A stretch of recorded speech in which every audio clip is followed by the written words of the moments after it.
नमस्कार, आप देख रहे हैं पॉलिटिकल पिच। आज पॉलिटिकल पिच पे चर्चा करते हैं मिजोरम राज्य की।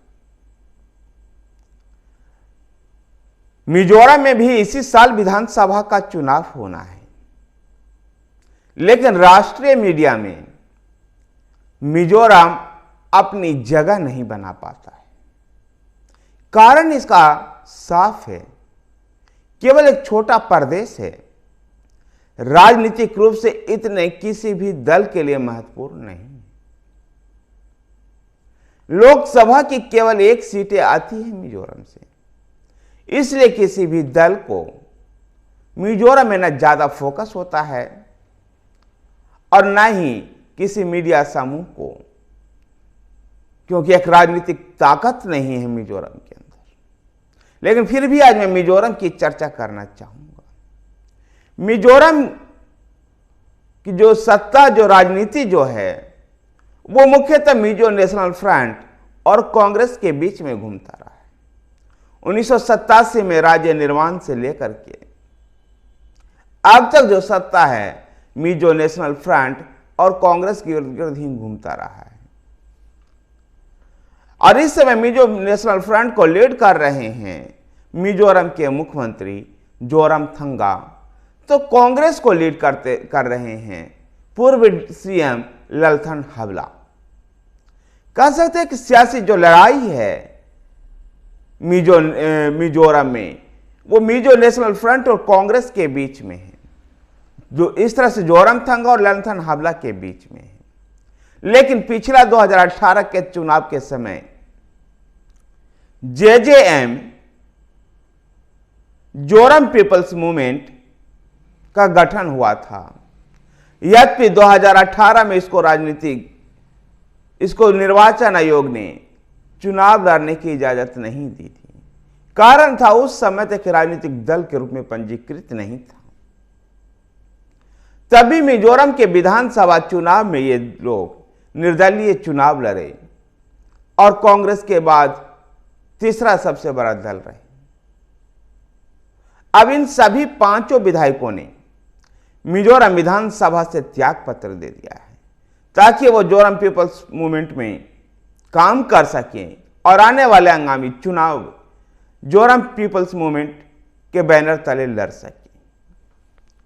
जिन विधायकों ने इस्तीफा दिया है, उनमें आइजोल पश्चिम से बीएल जोलथनजामा, तो आइजल उत्तर सेकंड से बनल लथलान, आइजोल साउथ सेकंड से ललू चुआनथांग, आइजोल साउथ फर्स्ट से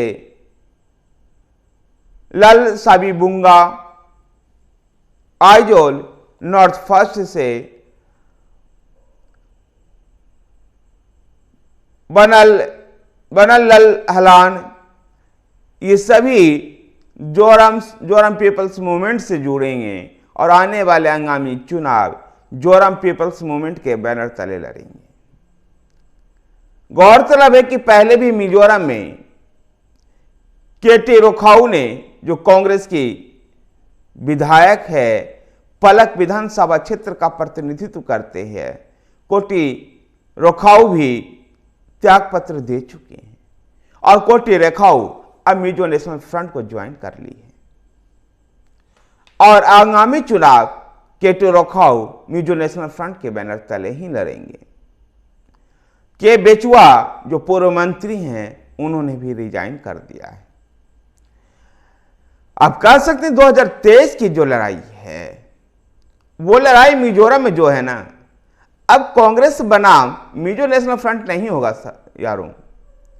ये जो लड़ाई है अब मिजोरम में, जो विधानसभा की जो लड़ाई है, अब मिजो नेशनल फ्रंट और जेजेएम के बीच में होगा, यानी जोरम पीपल्स मूवमेंट के बीच में होगा।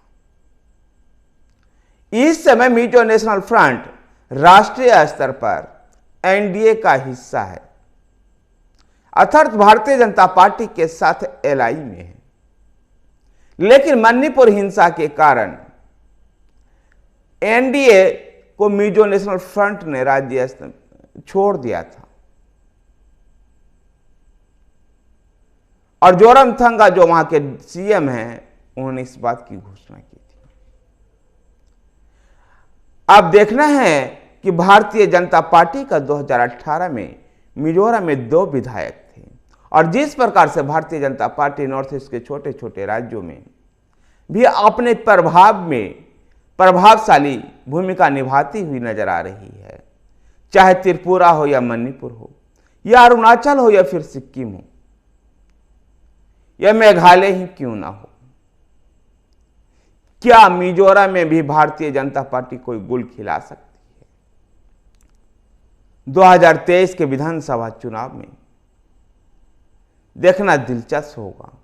या फिर भारतीय जनता पार्टी से मणिपुर हिंसा के कारण लोग नाराज भी हैं। कांग्रेस नॉर्थ ईस्ट के एक और राज्य से गायब होने जा रही है, लुप्त होने जा रही है, वो राज्य है मिजोरम।